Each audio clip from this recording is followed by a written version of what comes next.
Kick the flow, kick the flow, kick the flow, kick the flow, kick the flow. Culture war, it's a completely political ideology. I don't know what motivates it. Nor do I. I was hoping you could tell me. I wouldn't like to speculate. I have to do it, so probably not one I could share on there.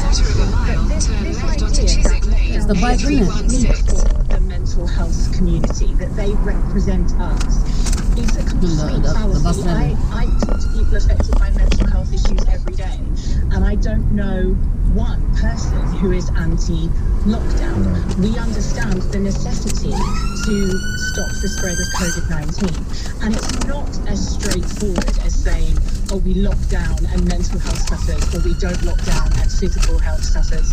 It's much more nuanced than that.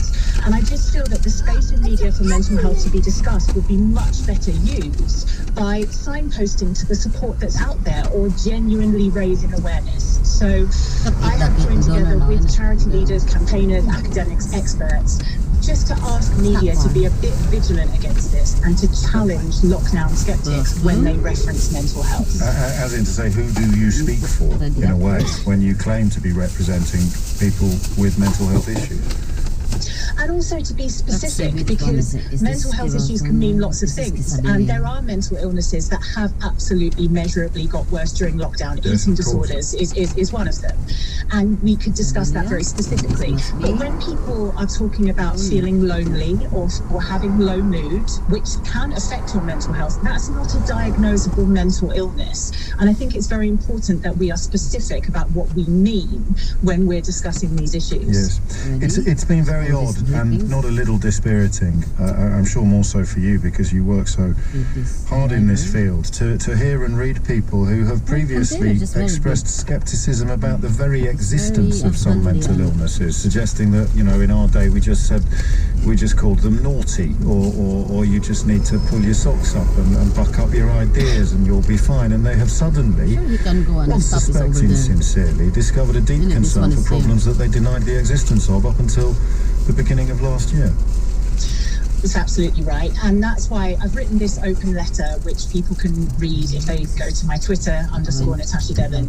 And one of the things that we've asked media to be vigilant about is people's intention, because we don't want to shut down conversations about mental health issues that have become worse in lockdown. That's the last thing we want to achieve. But is the person speaking because they genuinely want to raise awareness or lobby for more funding and resources, or are they speaking because their original intention is to lobby against lockdowns? And they're reaching for any weapon they can find to make that point, regardless of whether they're being honest or not. So the point that you make, the third point in your letter on accuracy, is which one, the garlic? Perhaps the most pertinent for people who do what we do for a living. Any person suggesting lockdowns have caused all additional mental health issues since the pandemic began should ideally be challenged.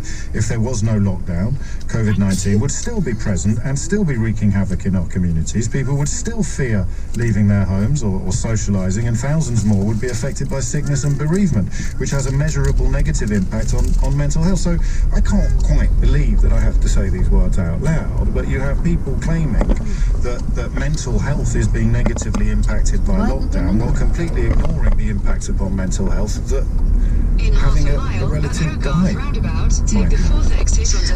you have to take some credit for this, James, because you inspired some of my thoughts on this when you said nobody has done a prediction of the impact on things like the economy if we just followed the Great Barrington Declaration and let the virus rip through the population. And of course there would still be economic impact. You can see that by Sweden. There would still be mental health impacts. Be quiet and wait. And people would still fear leaving their houses even if they didn't have to because of a lockdown. There would still be loneliness and isolation and sickness and sick family members, all of which have an impact on our mental health too. So presenting it in this binary way is incredibly unhelpful. And it is generally people who use the word snowflake as a pejorative who are now discovering concern for, as I said, issues that they previously denied. It's a remarkable roster of people that you've assembled, Natasha, broken down into representatives of charities, the academics and the experts, that dreadful word again, campaigners and service users, in other words, people with lived experience of mental illness. Your frustrations then are widely shared. I mean, it's just that not everybody has the sort of platform that you've managed to carve for yourself over the last few years. And it is important, I do have friends who are influential that I am able to speak for people who I know have been incredibly frustrated by this. And I also know that most people in media have good intentions. It's just sometimes when they hear the words mental health, they don't feel they have the literacy necessarily or the expertise to really dig into that conversation and ask people what they mean. And they don't necessarily understand the agendas at play. So I wanted to do something that would alert people in media to this so they can look out for it. And you provide in good faith, wanting a little bit of help and guidance. You provide them with the sort of resources that they need. I should add, as that our paths haven't crossed personally since you joined the presenting roster here at LBC. How are you getting on? How are you finding it? I'm hearing great things. Oh, that's so nice of you to say. I absolutely love it, James. It feels like what I was meant to do, if that doesn't sound too egotistical. I think you'll be all right in present company.